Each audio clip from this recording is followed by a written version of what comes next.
Ladies and gentlemen, esteemed members of the press and fellow economists, welcome to the presentation of the August inflation report of the National Bank of Serbia.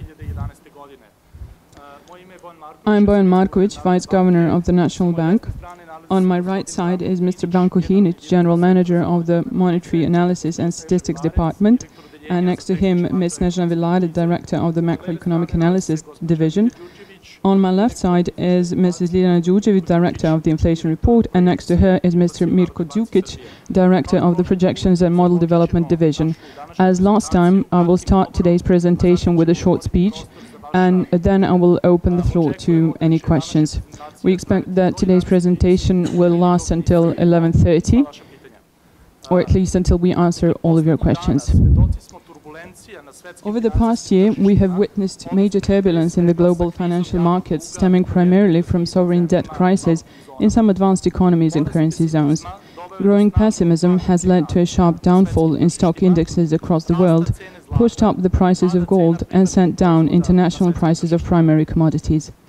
All of this has heightened uncertainties with regard to the pace of further economic recovery at home. With the sovereign debt crisis raging on in the world, the markets will be particularly sensitive to the conduct of fiscal policy and the implementation of the planned budget framework.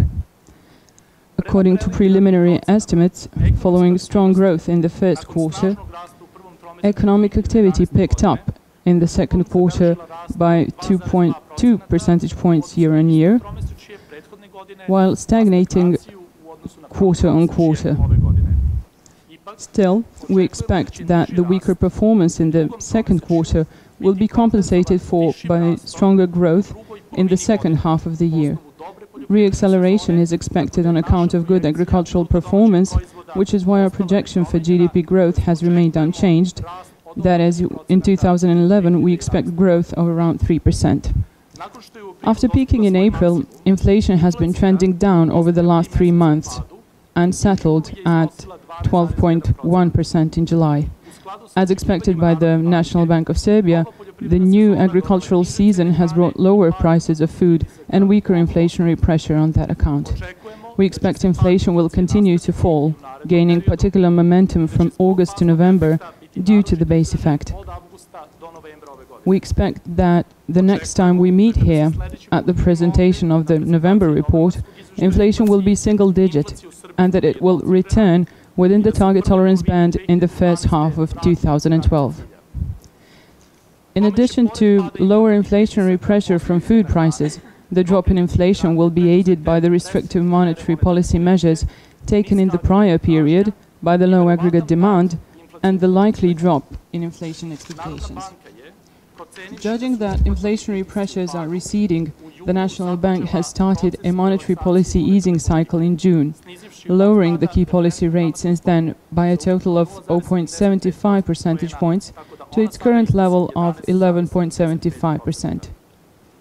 In its August meeting, the MBS Executive Board decided to keep the key policy rate on hold in order to get a better insight into the effects of recent turmoil in global financial markets. Today we will present our view of past inflation and macroeconomic developments, explain monetary policy measures taken by the National Bank of Serbia, set out the expected profile for inflation and economic growth in the coming period, and outline monetary policy measures to be taken by the National Bank in accordance with those expectations. The second quarter of 2011 saw a turnaround in movement of food prices and a drop in the associated inflationary pressure. Inflation fell from 5.5% in the first quarter to 1.2% in the second quarter, or in year-on-year terms, from 14.1% in March to 12.7% in June, which is at the lower end of our projection band from the May report. The new agricultural season brought about a decrease in prices of fruit and vegetables already in the second quarter, which is atypical for that time of the year. This is equally due to the fact that the prices of fruit and vegetables were exceptionally high at the start of the new season, and to good weather conditions conducive to agricultural production. Besides, The prices of processed food slowed down from 8% in the first quarter to 1% in the second quarter, reflecting largely the waning of the effects of last year's increases in prices of primary agricultural products and the emergence of the first signs of a better harvest this year.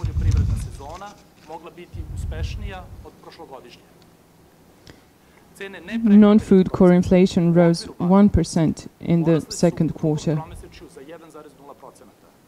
Its growth in the first half of the year came at 1.7%, which is consistent with the inflation target for this year. Regulated prices, by contrast, recorded a hefty rise in the second quarter. They went up by 9.1% in the first half of the year, hitting the upper end of the 2011 planned growth range of 7 plus minus 2%. As there are no official announcements of regulated price revisions in the near term, no major growth in these prices is likely in the second half of the year. Consistent with our expectations, year-on-year inflation rates continued down, settling at 12.1% in July. At monthly level, consumer prices dropped 0.5%, thanks to the 14.7% seasonal decrease in prices of fruit and vegetables recorded in July. Fruit and vegetable prices were actually the key driver of decline in year-on-year inflation, as their contribution kept falling from March to July and even entered the negative zone. Non-food core inflation measured 0.4% in July, stabilizing for 6 consecutive months within the 0.3 to 0.4% range.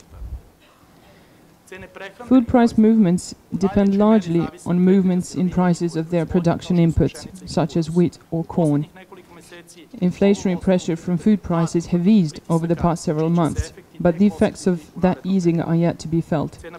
With new crop arrivals, domestic wheat prices plummeted by 27% in June and July, leading to a drop in flour prices and lowering of the maximum price of bread.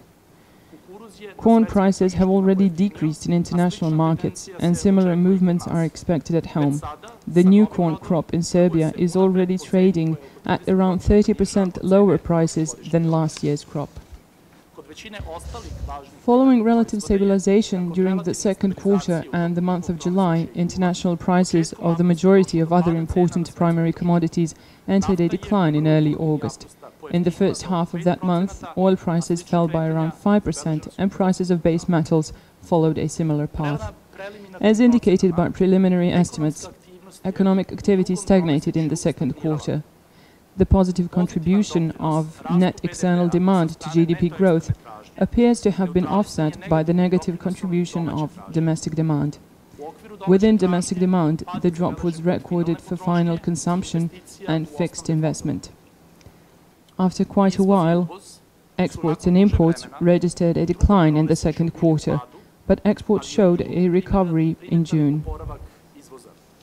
On the side of imports, the sharpest quarterly drop was recorded for equipment and intermediate goods. Encouraging, though, is that those two components also recorded the strongest growth relative to the same period a year earlier. The 4.5% fall in exports was driven mainly by the dwindling exports of food and base metals. Quite expectedly, with last year's crop inventories depleted, exports of agricultural products went down by 24%, but are expected to rebound as the new crops arrive.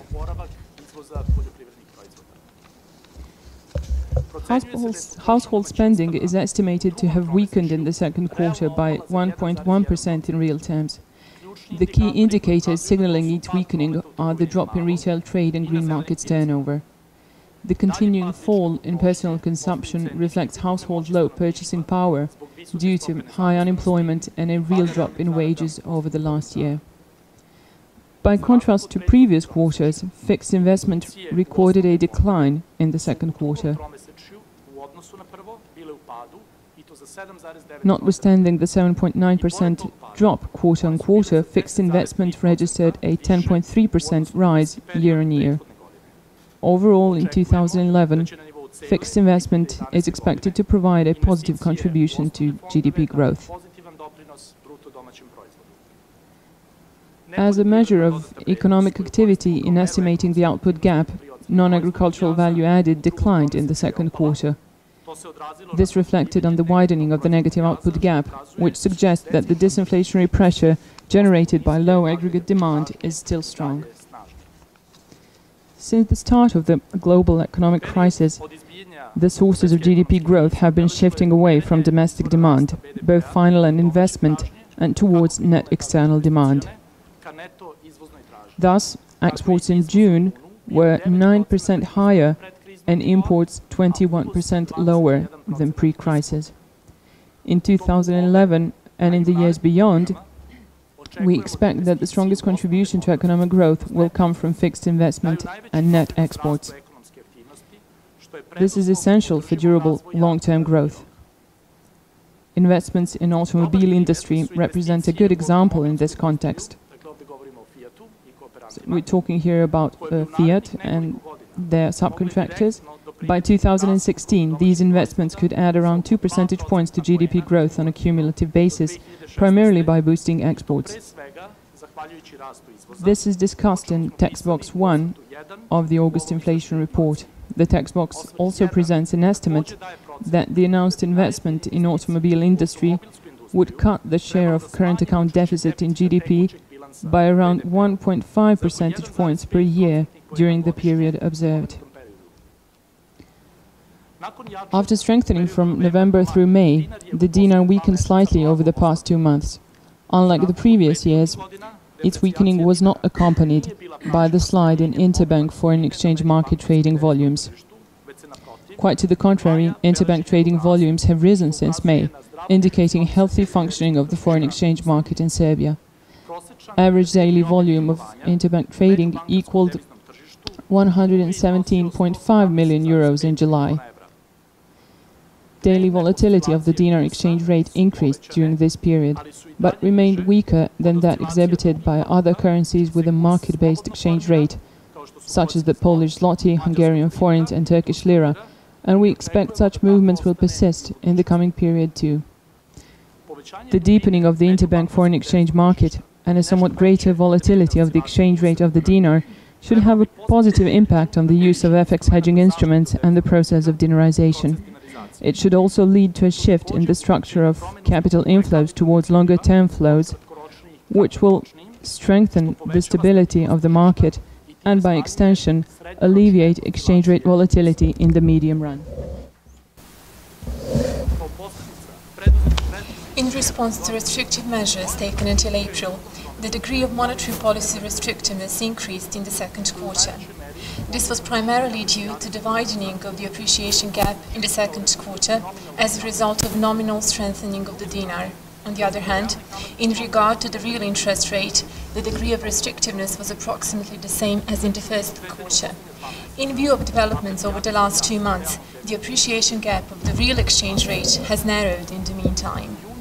In June and July, the key policy rate was lowered by total 75 basis points, based on the estimate that with the new agricultural season and the sharp fall in food prices, the disinflationary pressures will prevail in the period ahead and that conditions have been met for monetary policy easing. A decline in year-on-year inflation is expected to continue in the coming period, while its return within the target tolerance band is probable in the first half of 2012. The strongest disinflationary pressures are expected from food prices. A good agricultural yield this year, coming after a weak 2010 season, has already triggered a sharp fall in fruit and vegetable prices, which will be factored into year-on-year inflation rates until the next agricultural season. We do not expect inflationary pressures from weakening of the dinar in June and July, as dinar's strengthening in the first half of the year has not brought about a drop in prices of import products, which implies that the exchange rate factored by net importers in their products is probably higher than its current level. As indicated by the negative output gap, low aggregate demand will generate disinflationary pressures in the medium run. As the economy recovers, the disinflationary impact of this factor will weaken. A decline in inflation in the coming months is likely to bring down inflation expectations, meaning that inflationary pressures in that regard might weaken, lending a further boost to the disinflation process. Following a vigorous rise in the first half of 2011, regulated prices will rise much more moderately until the year end. This notwithstanding, regulated price growth in 2011 will overshoot the planned limit of 7 ± 2% and will reach, according to our current estimates, around 11.6%. In addition to monthly rates, the path of year-on-year inflation in the coming period will be largely determined by the so-called base effects, that is, monthly inflation rates from the corresponding period of the previous year. As last year's price hikes get excluded from the calculation of year-on-year inflation and new lower inflation rates get accounted for, year-on-year inflation rates will decline as well. This will be particularly pronounced from August to November, as in that period last year, the food shock began to affect inflation growth to the full extent. The key risks to the current projection are risk premium movements, fiscal policy, and food price movements in the coming period. In recent days, concern has increased over the effects that may arise from the materialization of risks in some advanced countries and currency zones. If the current crisis deepens, the risk premium could rise further, which may generate depreciation pressures with inflationary consequences. Unfavorable developments could have negative repercussions on the Serbian economy. Together with falling global prices of primary products, a drop in aggregate demand would have a disinflationary effect, which would partly alleviate the inflationary consequences of the above factor.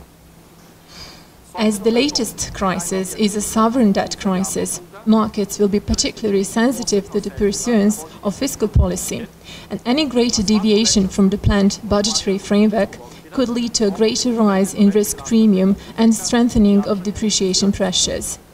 In that sense, the government's readiness, expressed at the recently held meeting with the National Bank, to keep fiscal policy within the agreed framework and to conclude a new arrangement with the IMF, is of paramount importance for safeguarding macroeconomic stability. In regard to food prices, risks to the projection are present in both directions.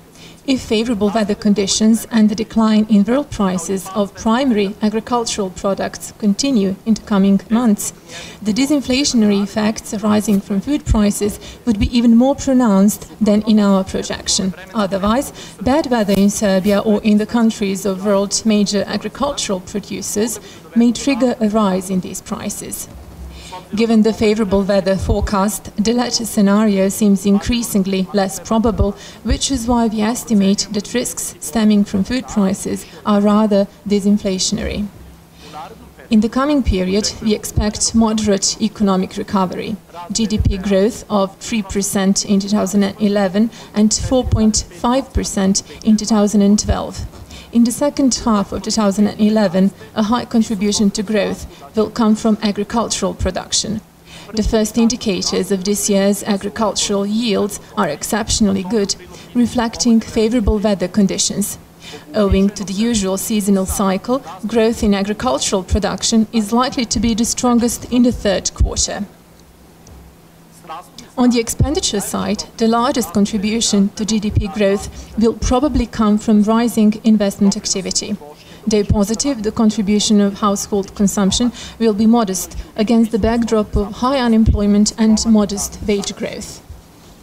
The contribution of net exports will remain positive, although smaller than in the previous 2 years, chiefly on the back of imports of equipment and intermediate goods, which will be spurred by the expected growth in investment.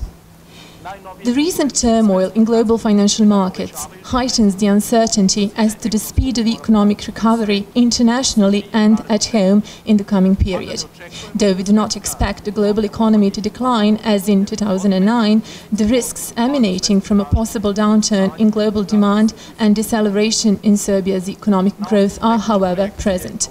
Based on the current projection and its underlying risks, the Executive Board of the National Bank of Serbia judges that the future path path of the key policy rate will depend on the effects which may arise from risks in some advanced countries and currency zones, as well as possible fiscal risks at home. If fiscal policy stays within the agreed framework, as it has been announced, that would leave the scope for further relaxation of monetary policy. The National Bank will carefully monitor the developments in the international environment and the implementation of the planned budget framework, and will take appropriate decisions based on its estimate of effects on the Serbian economy. Thank you. Ladies and gentlemen, thank you for your attention. Now I will open the floor for any questions for the discussions, and I'd like you to limit your questions to up to 3 to 5 minutes. Thank you.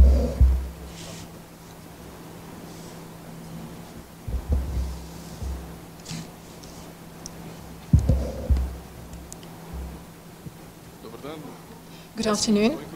I'm Miloš Gojković, a journalist from the Pink Television. A question for Mr. Vice Governor. We are witnessing a crisis, especially in terms of Swiss franc denominated loans. So what the National Bank of Serbia is going to do in that regard. I would like to ask Ms. Vilaret to give an overview of the situation. In our country, this share is around 8.4%. In the corporate sector, it is around 2.3%. With households, it is around 19.6%. However, this share is much lower than in other countries such as Croatia and Hungary, although such a share is not macroeconomically important and it does not pose a major risk to the macroeconomic stability. We believe that all those individuals who have Swiss franc loans now do have great problems in repaying those loans. However, individuals do have problems in terms of the interest rate risk and then in terms of the currency risk. As for the interest risk, recently the law on the protection of financial services consumers was recently adopted, and this law should help those who borrowed in Swiss francs. So after the law comes into effect, the banking spreads should be brought back to what was agreed in the framework agreements. So interest rates in terms of Swiss francs are pretty low after all. On the other hand, we have the currency risk because the exchange rate of the Swiss franc has strengthened not only against the dinar but also against the euro, and in this case we really need to stick to the fair game, so to say. All those who take loans in foreign currency should be ready to take the foreign exchange risk. So this foreign exchange risk could lead to strengthening or to weakening of a particular currency. So the question is what could be done in that sense. So if we subsidize only those who took Swiss franc loans, the question is what happens with those who took loans in dinars or in euros. So if this subsidizing, for instance, is financed from budget resources, then we need to cut budget expenditures. I'm talking about pensions, other budgetary outlays and so on. Such subsidizing would be made by all those who took loans and those who didn't take loans. So if we talk about subsidizing by banks or if we talk about elimination of the currency risk, this will lead to an increase in bank margins for those who took loans in dinars or euros. So the recommendation is that citizens should focus carefully. They should check the level of the interest rates. They should read the law on the financial services consumers protection, and they also have to talk to bank clerks, and they have to reconsider the prolonging of the maturity period and so on. So many people have problems in terms of that repayment regardless of the currency of such loans. So Snežana, could you give some data? Perhaps they will be useful, perhaps compared to Croatia and Hungary. So, as Bojan has already said, the share of total Swiss franc loans in total loans in Serbia is around 8% for Serbia. For Croatia, it is around 14%, and for Hungary, it is close to 37%.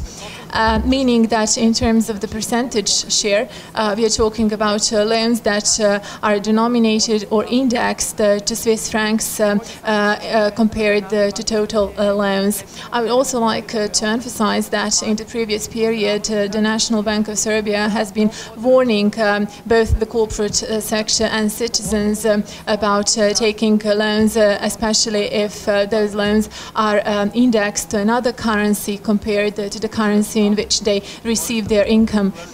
So another thing, if we take a look at total loans extended in Swiss francs in Serbia, it is around 220 francs per citizen. In Croatia, it is 1,200 Swiss francs per citizen. So you can see the proportions here.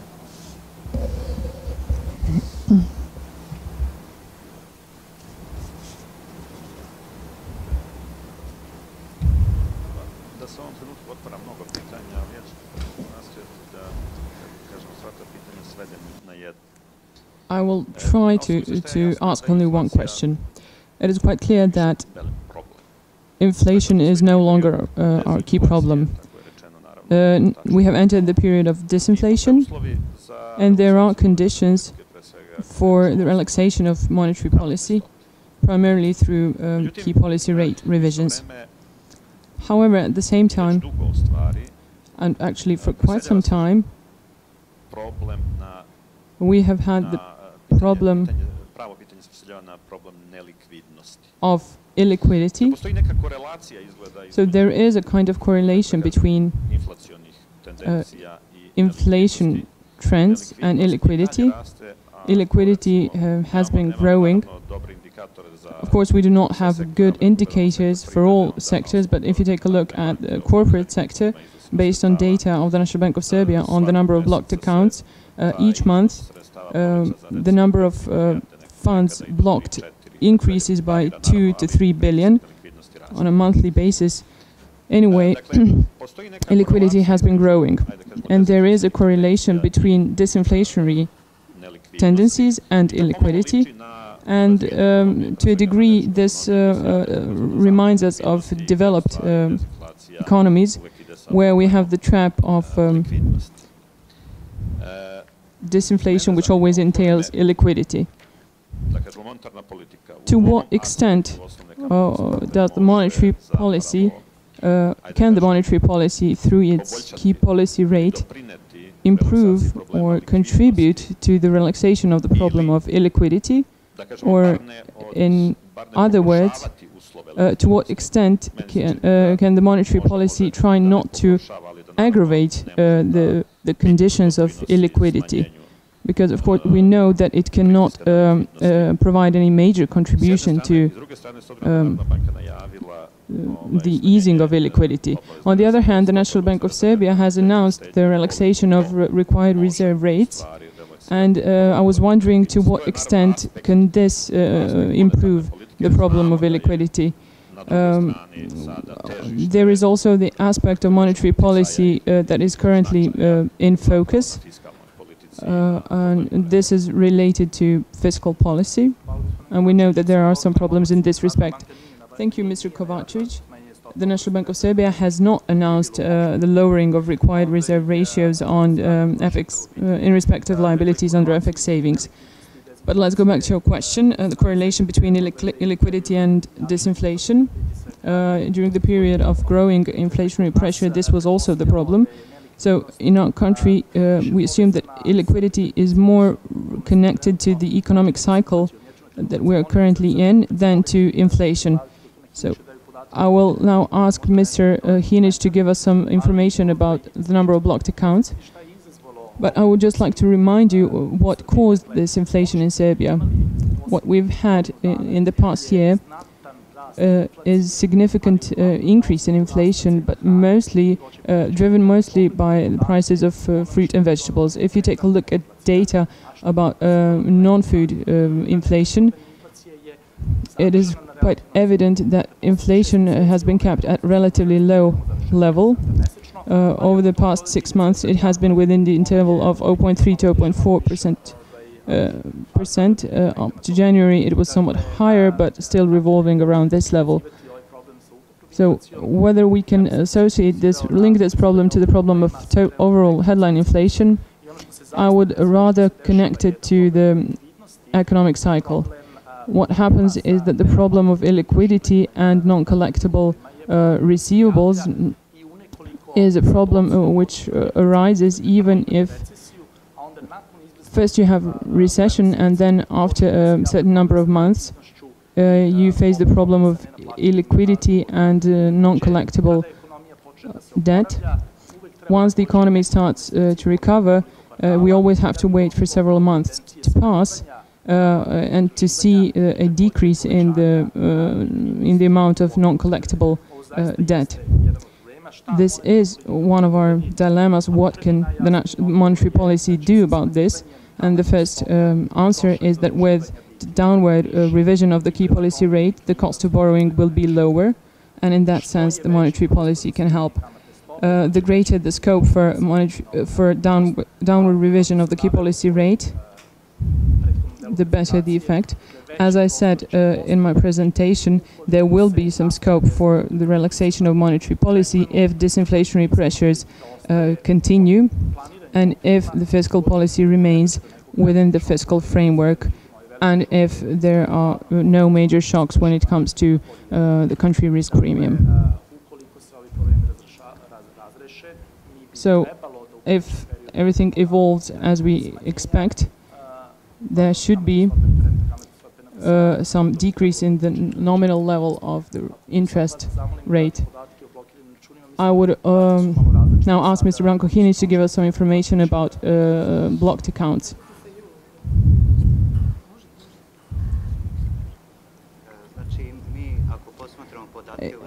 If you take a look at data for the current year, we have seen a drop in the number of accounts blocked, but you have to take into account that this only indicates that fewer companies whose accounts are blocked, that the number of companies whose accounts are blocked is fewer than those who... But it is a fact that the number of illiquid companies is decreasing. What we do not have now is the accumulation that we have had in previous years, when new companies became illiquid, and those under bankruptcy or liquidation proceedings were not excluded from the list. In the coming period, when it comes to the relaxation of monetary policy through the key policy rate, we have to highlight several things. And this is the government's decision to regularly settle its liabilities within 2 months, and another business decision regarding the sale of Delta Maxi, which concerns the execution of liabilities towards that foreign partner. All of this will contribute to decreasing the illiquidity chains, and it will reflect ultimately positively on economic activity.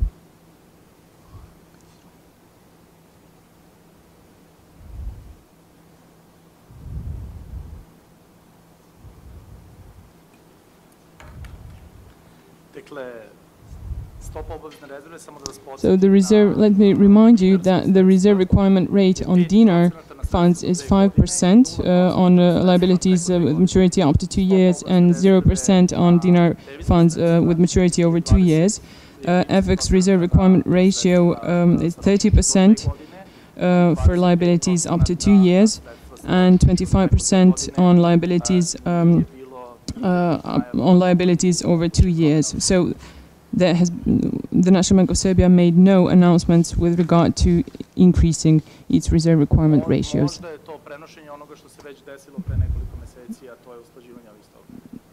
Maybe you referred to what happened several months ago, actually.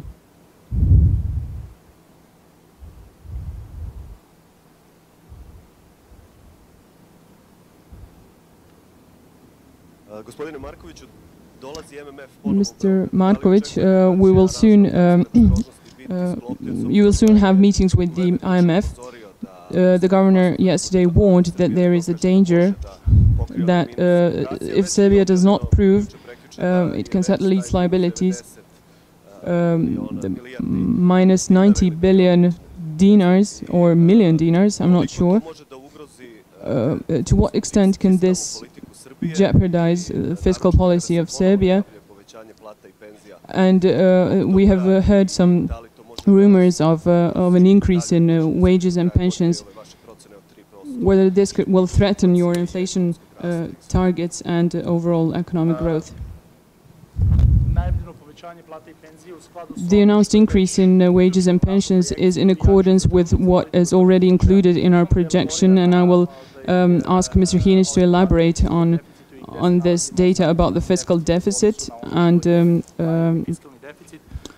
our stand on this. But let me go back to your question. The National Bank of Serbia welcomes the readiness of the government to conclude a precautionary agreement with the International Monetary Fund, and we think that this could contribute to preventing the increase in the risk premium, which is very important not only for the interest rate on further government borrowing, but also on the interest rate at which all public and private enterprises will borrow. So you cannot borrow at a rate that is lower than the rate at which the government is borrowing. So we hope that the arrangement with the IMF will be concluded, and if we find a way to stay within the planned fiscal deficit, this will take place. We hope that the recently adopted law on local self-government will contribute to this. Personally, I'm very optimistic, and I think that the precautionary agreement could be active already from October. The mission has already arrived, and soon we will have a more detailed data. There are some expectations that the government of the Republic of Serbia may keep the fiscal deficit within the planned framework. And what is true is that the fiscal deficit reached 87.8 billion dinars in the first 7 months of the year. This is quite a large figure relative to the expected 120 billion dinars. But we have to take into account that one part of it resulted from the decrease in revenue. And this is something that can be solved through regulating tax evasion. On the other hand, we have significant expected shocks to the planned budget. You have mentioned the increase in wages and pensions. However, things will evolve somewhat differently. Growth in price growth in the second quarter was 1.2%, whereas in July it measured minus 0.5%, which means that ending with this month, we will have price growth of 0.7%, which will be used for indexing the increase in wages and pensions. The growth in GDP was also relatively modest, 1.1%. So the correction, the revision of wages and pensions will be lower than expected, and some savings may be achieved in this respect. What's very important for us is that the fiscal deficit, that is its monetary effects, be contained within the planned framework, because this would then open the scope for further relaxation of monetary policy. And should there be any major deviations relative to the planned level of deficit and the increase in the monetary effects of the fiscal deficit, then this would decrease the scope for monetary policy relaxation. The monetary effect of fiscal policy does not depend only on the level of the deficit, but also on the manner of financing that deficit. Some of the ways of financing the deficit are somewhat more monetary expansionary.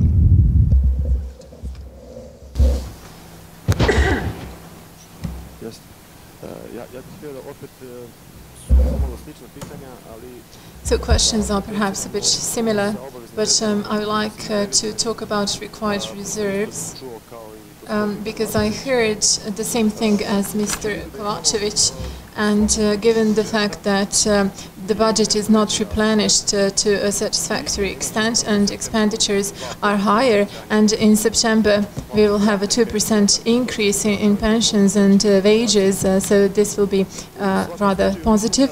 In any case, I believe that the question of fiscal rules and the deficit will be open, and it's very hard to believe that the government will be able to abide by the plans.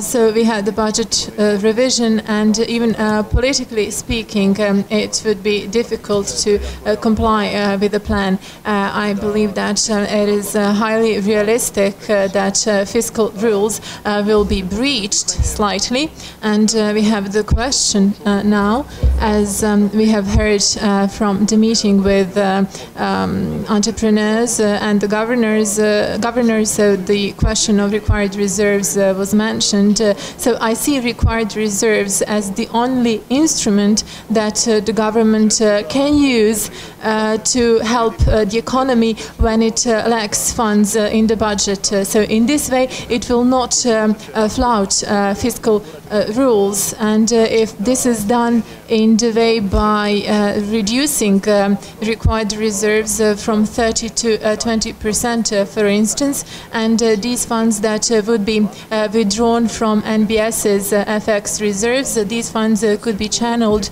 to some important sectors of the economy, and at lower interest, these funds could be given to the sectors such as the agricultural sector or exporting sectors. So I believe this is really reasonable, and I believe that it is the only channel through which we can help the economy.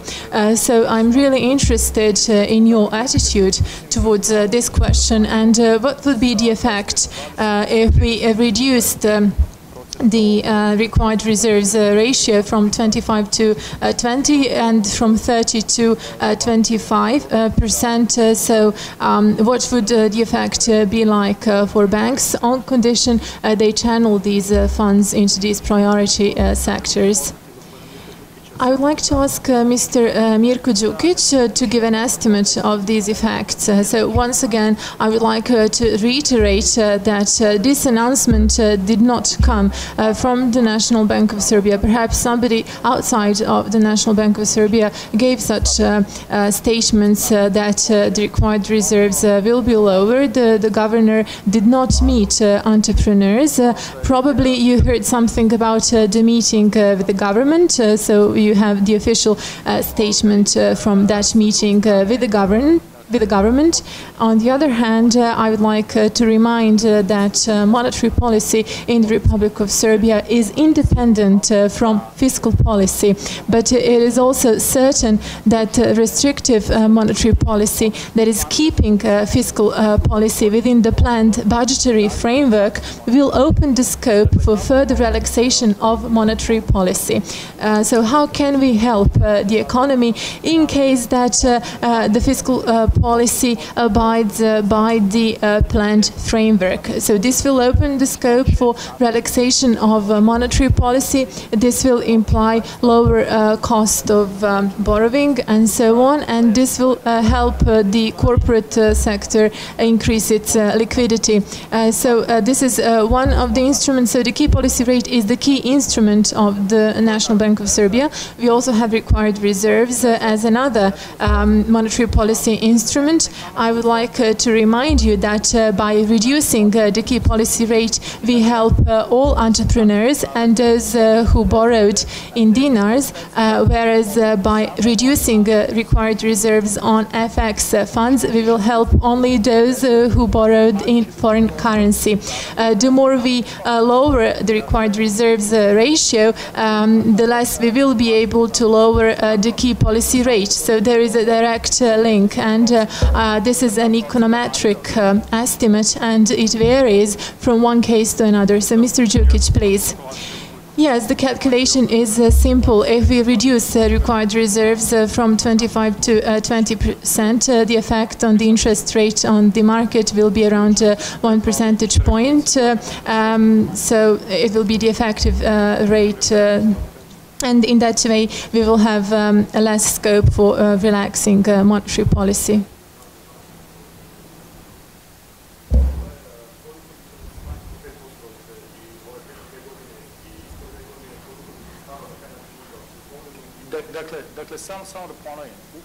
So I would like to reiterate once again, so if we reduce the required reserves ratio by 5%, it means that the key policy rate would have to be 1 percentage point higher than it should be. Yes, we do publish data on NBS FX reserves and required reserves as well. Gordana Filipovic, Bloomberg. So when you mention all these risks ahead of you, you're a monetary authority, and what is the environment for the government to issue euro bonds in September and October? So what risks do you see, and what advice would you give in that sense in terms of an alternative? So if the government founds a development bank, what would be the fiscal implications of such a bank?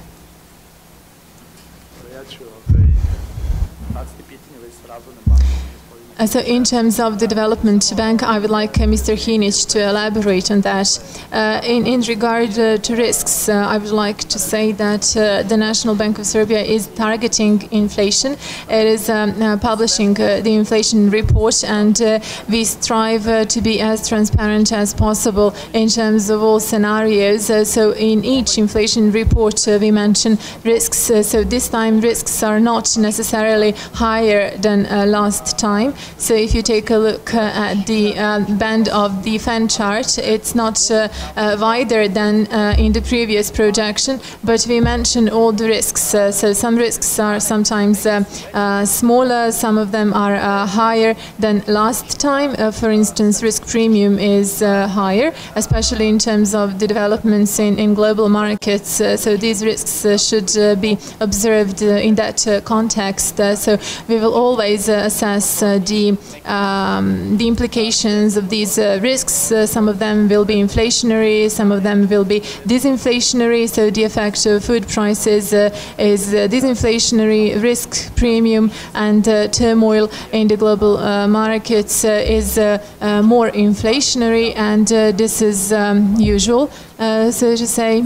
And in terms of Eurobonds, we believe here that this issue is good and useful, not because the state should borrow additionally, but because we need to present ourselves to the international public, and we need to get a potentially available source of financing. It's always good to have access to different markets. So the access to international markets is a pretty customary thing for developed countries. So we need to have a good presentation on the international market. In this period, we need to leave a very strong impression in terms of our fiscal responsibility. The cost of borrowing in the foreign financial markets will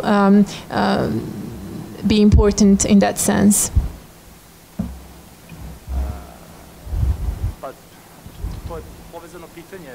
So this is a related question. So if you are ready to pay a very high price, of course you can borrow, but at the same time you need to make a rational decision about the price you're ready to pay.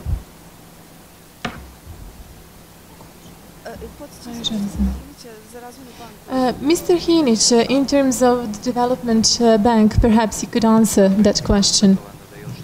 Yes, we have already said that the concept has not been defined. We don't know how it will function. So this is one of the factors that will determine the potential effects on lending activity and on aggregate demand as well.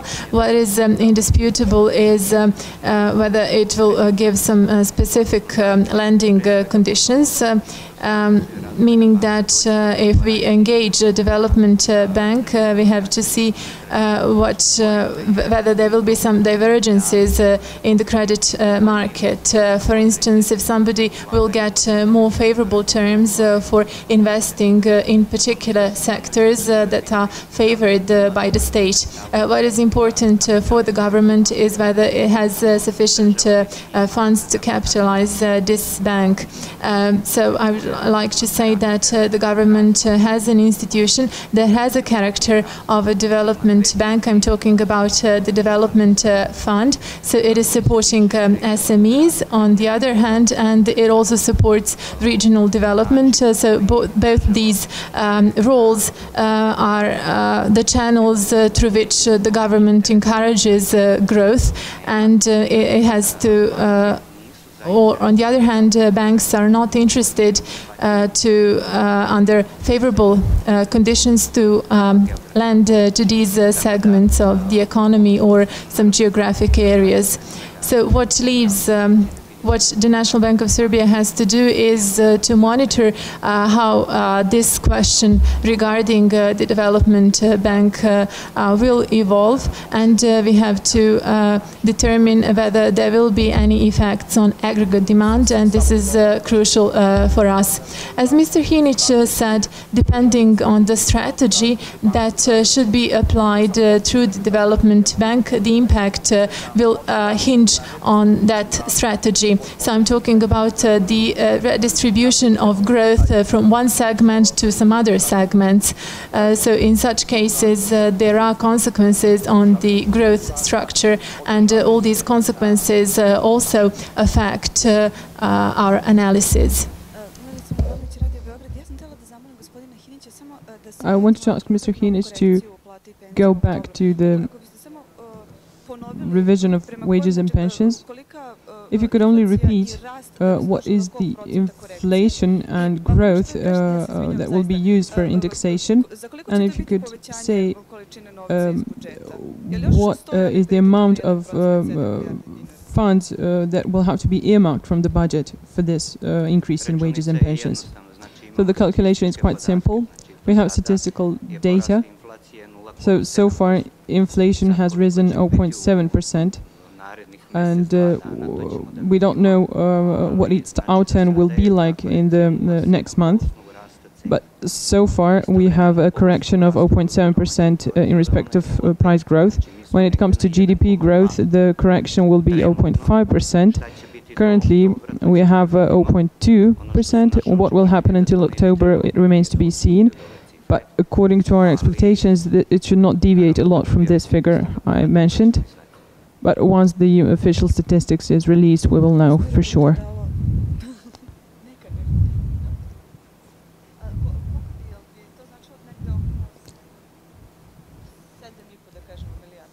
Would this mean around 7.5 billion dinars?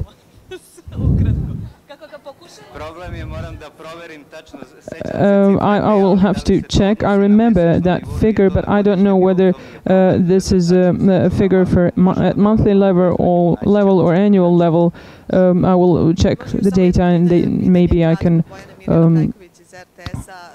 tell you later on. From the Prime Minister's office, there have been some announcements that this week we will have another meeting where the business community and representatives of commercial banks will be present. Yes, we have regular meetings with the business community, and I have another such meeting on Friday. But a kind of general meeting with the business community has not been held this week. At least I was not there. So I don't know what to tell you about this. But I can tell you for sure that I will meet the business community, some of the leading corporates this week. but there was no meeting at the government this week.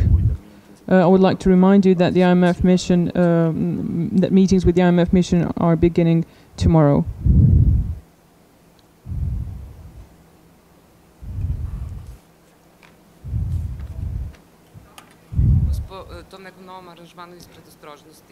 You have been talking a lot about the precautionary arrangement with the IMF. Is there any chances of turning this arrangement into a standby arrangement so that Serbia could draw down some money, which would give a kind of argument for the government, a kind of assurance and for investors that it conducts a responsible fiscal policy? Yes, there are some chances, but we have to see what is necessary for us at this moment. This is a matter of what the government estimates and the International Monetary Fund too. So we think that the precautionary arrangement currently meets Serbia's needs. Anyway, we will try to find the optimal arrangement that will meet the requirements of current situation. And I think that the precautionary arrangement is exactly the one we need.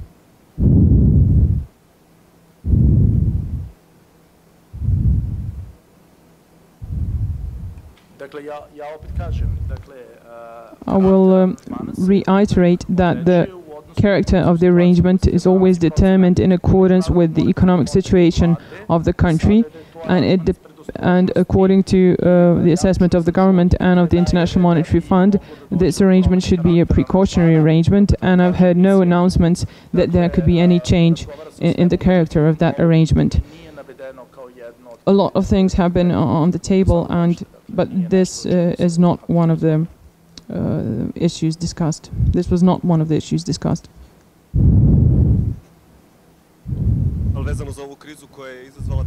Regarding the crisis which caused the rise in prices of gold, is the National Bank of Serbia monitoring that situation, and what is the amount of gold reserves in Serbia? What is the level of gold reserves? The National Bank of Serbia monitors everything. So we carefully watch what is going on with the prices of gold, because we have a substantial amount of gold in our foreign exchange reserves. And the level of gold reserves in Serbia, I don't know what is the exact level, around 30 tons, but maybe we will inform you about this later on, subsequently, because we don't have the exact data now.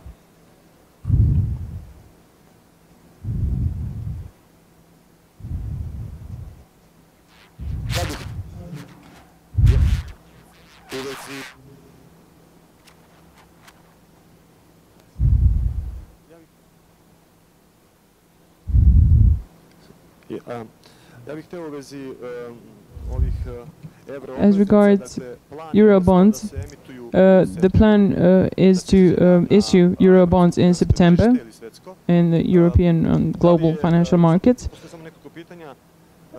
And I would like to ask several questions. The plan is to issue 500 million euros. Is it 200 million euros in dinar terms?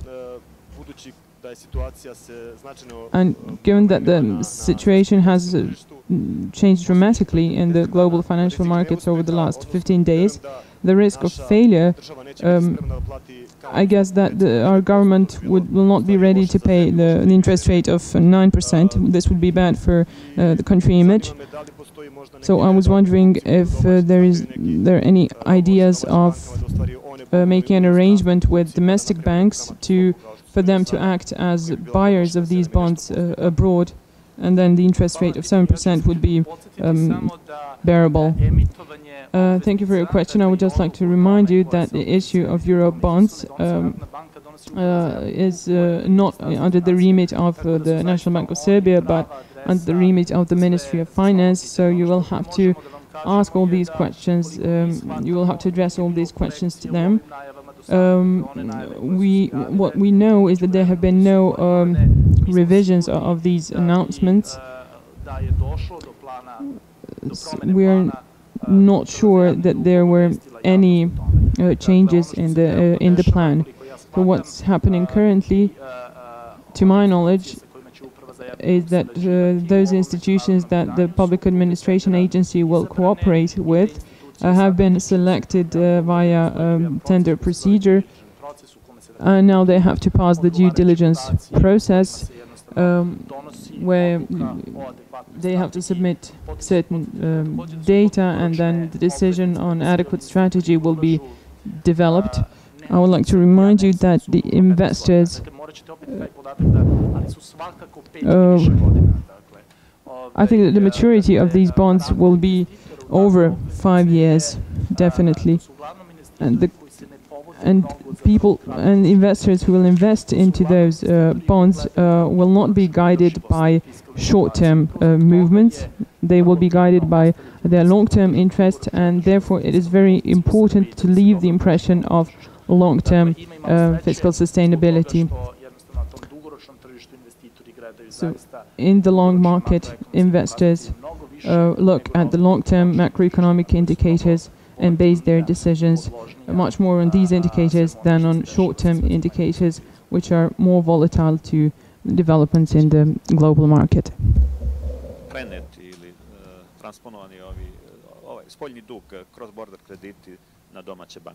What about external debt and cross-border loans of banks so far?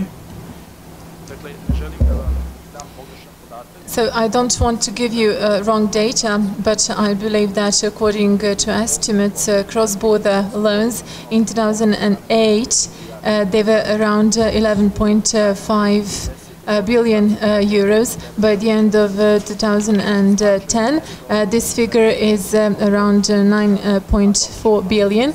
So the conversion towards the domestic banking sector came in the meantime, and this is good. What are the positive consequences? First of all, the National Bank of Serbia, as a supervisor of the financial sector, supervises the domestic banking sector, but it is not authorized, it is not supervised cross-border lending. So it is good that as many flows in the country should be under the supervision of the National Bank of Serbia. This also indicates the potential of growth of the domestic banking sector. The further conversion of cross-border lending will prop up the growth of the banking sector. And I would like to tell you that during the crisis, Serbia was the only country that didn't have negative rates of real credit growth. The third positive thing is that cross-border loans are always in foreign currency. Ali delimično u dinarskom znaku. Dakle, konverzija cross-border kredita ka domaćem bankarskom sektoru takođe pospešuje proces dinarizacije u Srbiji. Ukoliko još imamo jedno poslednje pitanje, ili ne, iscrpili smo pitanja, pa želim da vam se zahvalim što ste došli na prezentaciju. And I would like to invite you to attend the November inflation report presentation, and I hope that that time the inflation will be single digit. Thank you.